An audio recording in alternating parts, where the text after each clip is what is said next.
युवाओं को जिस तरह से बिहार में डबल इंजन सरकार ठगने का काम कर रही है और केंद्र की सरकार जुमलाबाजी कर रही है, यह स्पष्ट रूप से दिखता है। सबको पता है कि नौकरी और रोजगार का मतलब तेजस्वी और तेजस्वी का मतलब बिहार का सर्वांगीण विकास, ये आम लोगों के बीच चर्चा का विषय है। इस सरकार से आप कुछ उम्मीद नहीं कर सकते हैं और इस सरकार के माध्यम से नौजवानों के पीठों पर लाठियां दी जाती है, नौजवानों के आंखों में आंसू दी जाती है और नौजवान उसी आंसू को लेकर के पटना की सड़कों पर घूमने का काम करते हैं, लेकिन उनके साथ न्याय नहीं होता है। जो एक शिक्षा विभाग का छोटा कर्मचारी होता है, उसके घर से 3 दिन तक नोट गिनने की मशीन से नोट गिना जाता है। इतिहास में पहली घटना है बिहार में कि किलो के भाव से तराजू ला करके सोना और चांदी तौले गए।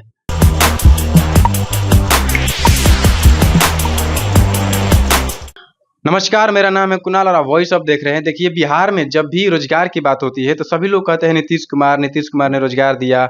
आज हम मौजूद हैं आरजेडी प्रवक्ता इजार अहमद के पास और जानेंगे कि कल जिस तरह से बिहार दरोगा का आंदोलन हुआ, वहाँ पे लाठी चला, किस तरह से FIR हुआ सभी लोगों पे। आपसे जानते हैं कि जिस तरह से युवाओं पे लाठी चल रही है बिहार में रोजगार के नाम पे और केस हो रहा है, ऐसे में युवा क्या करें?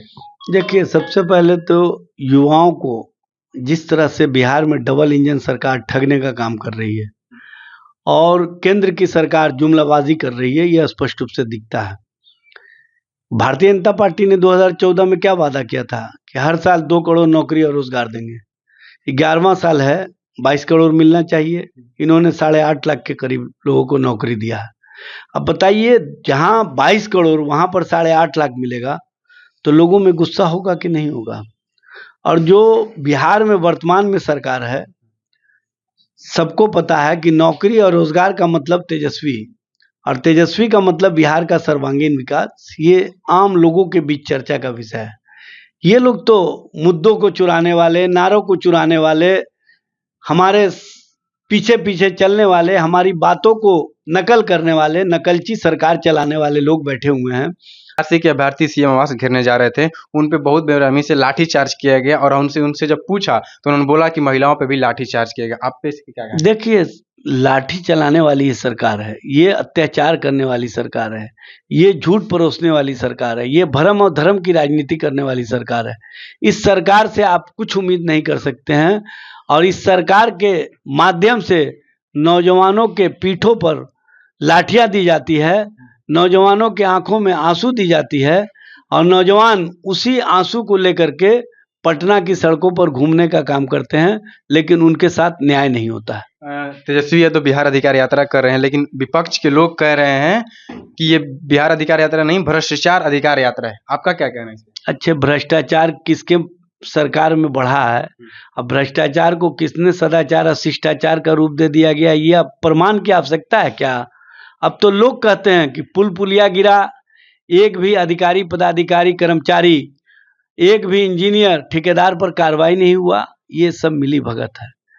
100 करोड़ रुपए जूनियर इंजीनियर के घर से नोट जलाए गए, नालियां भर गई, सेप्टिक टैंक भर गए, सभी जगह रात भर नोटें जलती रही, लेकिन आप इंजीनियर तक ही कार्रवाई करके अपने आप को सीमित कर लिए। इनको संरक्षण देने वाले पर कब कार्रवाई होगा? DO जो एक शिक्षा विभाग का छोटा कर्मचारी होता है, उसके घर से 3 दिन तक नोट गिनने की मशीन से नोट गिना जाता है। इतिहास में पहली घटना है बिहार में कि किलो के भाव से तराजू ला करके सोना और चांदी तौले गए, लेकिन उनके अलावा किस पर कार्रवाई हुई? लगातार भ्रष्टाचारी पकड़े जा रहे हैं। CO सड़कों पर आंदोलन कर रहे हैं कि भ्रष्टाचार में हमको तब फंसाया जाता है जब हम उन लोगों तक अपना हिस्सा नहीं पहुंचा देते हैं। जब हिस्सा नहीं पहुंचता हो तभी ये कार्रवाई करते हैं। तो इसी समझ लीजिए कि हिस्सेदार जो हैं वो कितना लेते होंगे जब छोटे कर्मचारी या पदाधिकारी से इतना मिलता है। सरकार को मां बहन का गाली, भद्दी गाली दिया गया और उनकी पिटाई की गई। ऐसा लगा ही नहीं कि वो पत्रकार हैं, ये मंत्री हैं। मंत्री अगर इस तरह का व्यवहार करे तो समझ लीजिए कि सरकार कैसे काम कर रही है।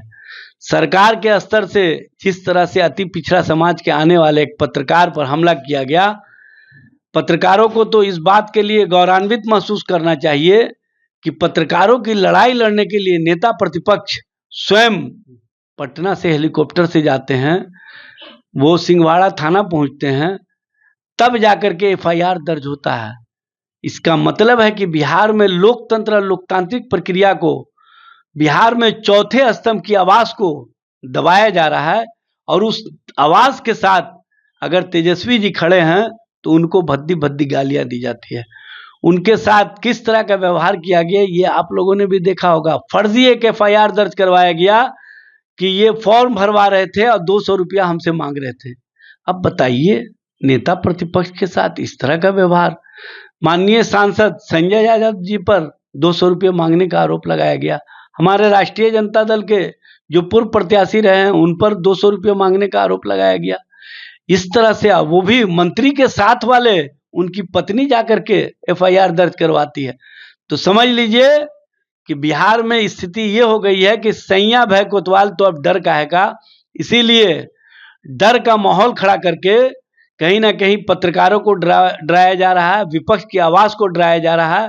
लेकिन ना विपक्ष की आवाज बंद होगी, ना पत्रकार का जो दिखाने का तरीका है वो बंद होगा, क्योंकि सच और सच्चाई दिखाना लोकतंत्र में कर्तव्य बनता है, पत्रकार का भी और विपक्ष का भी, और हम उस कर्तव्यों से कभी भी इतर होकर के काम नहीं कर सकते हैं। चलिए देखिए, बिल्कुल जिस तरह से युवाओं पे बात की, तेजस्वी यादव युवाओं के साथ हैं, हमारे साथ थे आरजेडी के प्रवक्ता इजहार अहमद। क्या कुछ का आपने सुना, तो बहुत बहुत धन्यवाद। हमारे चैनल को सब्सक्राइब करें।